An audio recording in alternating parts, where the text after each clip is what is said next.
पहली बड़ी खबर की बात करते हैं। महादेव सट्टा ऐप मामले में जांच एजेंसियों ने बड़ी कार्रवाई की है। ईडी ने सौरभ चंद्राकर सहित कई आरोपियों की 92 करोड़ रुपए की संपत्ति सीज कर दी है। वहीं कैशबैक रैकेट का भी खुलासा किया गया है। ईडी की जांच से यह भी पता चला है कि बेटिंग ऐप का संचालन करने वाले ग्राहकों को पहले से तय कर दिया करते थे कि कौन हारेगा और कौन जीतेगा। इसी पर आपको एक रिपोर्ट दिखाते हैं। महादेव सट्टा ऐप मामले में बड़ी कार्रवाई। ईडी ने 92 करोड़ की संपत्ति की सीज।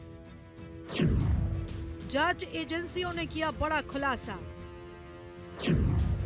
रिग्ड गेम्स के जरिए ग्राहकों की हार पहले से तय। देश भर में चर्चित और छत्तीसगढ़ की सियासत में भूचाल लाने वाले महादेव सट्टा ऐप के मामले में जांच एजेंसियों ने जहां आरोपियों के खिलाफ बड़ी कार्रवाई की, वहीं सट्टा ऐप को लेकर बड़ा खुलासा भी किया है। दरअसल महादेव ऑनलाइन बैटिंग ऐप मामले में प्रवर्तन निदेशालय यानी ईडी ने आरोपियों की करोड़ों की संपत्ति अस्थायी रूप से अटैच की है। ईडी ने अपनी कार्रवाई के तहत महादेव सट्टा ऐप के प्रमोटर सौरभ चंद्राकर समेत कई आरोपियों की करीब 92 करोड़ की संपत्तियां अटैच की है। अटैच की गई संपत्तियों में 74 करोड़ रुपए से ज्यादा के बैंक डिपॉजिट शामिल हैं।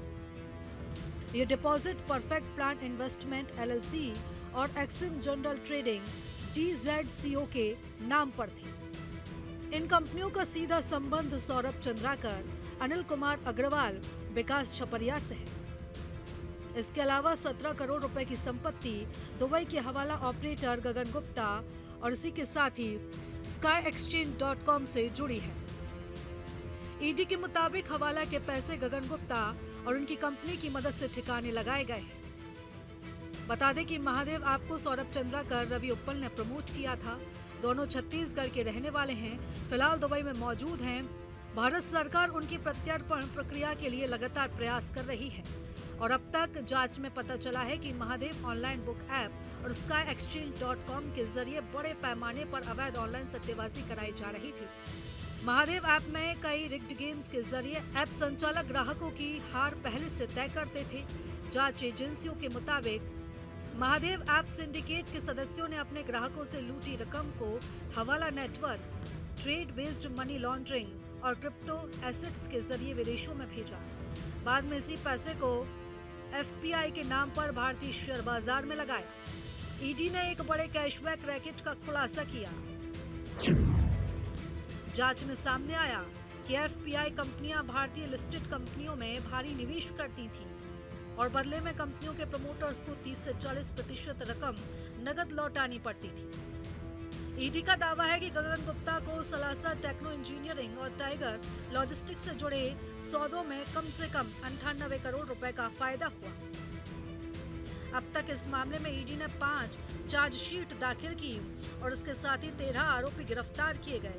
करीब 2600 करोड़ रुपए की संपत्तियां जब्त या अटैच की जा चुकी हैं। ईडी के मुताबिक इस पूरे नेटवर्क में छत्तीसगढ़ के कई हाई प्रोफाइल नेता, अफसर भी जांच के दायरे में हैं। एजेंसी का कहना है कि महादेव ऐप एक अम्ब्रेला सिंडिकेट की तरह काम करता था, जो अवैध बैटिंग से लेकर मनी लॉन्ड्रिंग तक की पूरी व्यवस्था उपलब्ध कराता था। मामले में जांच जारी है और आगे कई बड़े खुलासे होने की उम्मीद है। Team news state.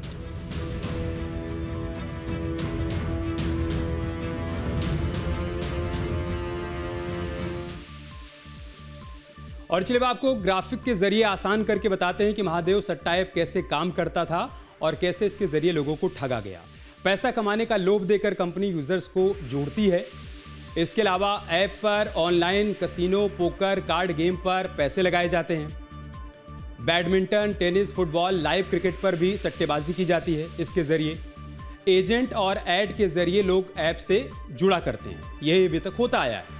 लोग बताए कॉन्टैक्ट नंबर पर संपर्क करते हैं। इसके अलावा महादेव ऐप के यूजर को एक प्राइवेट ग्रुप से भी जोड़ा जाता है।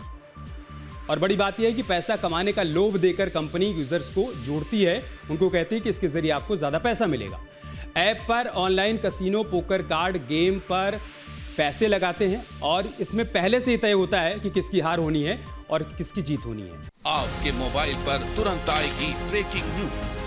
स्क्रीन पर सबसे पहले दिखेगी बड़ी खबर, देश दुनिया की हर खबर एक जगह। अब आपके मोबाइल पर तुरंत फटाफट इंस्टॉल कीजिए न्यूज नेशन ऐप और रखिए खुद को अपडेट।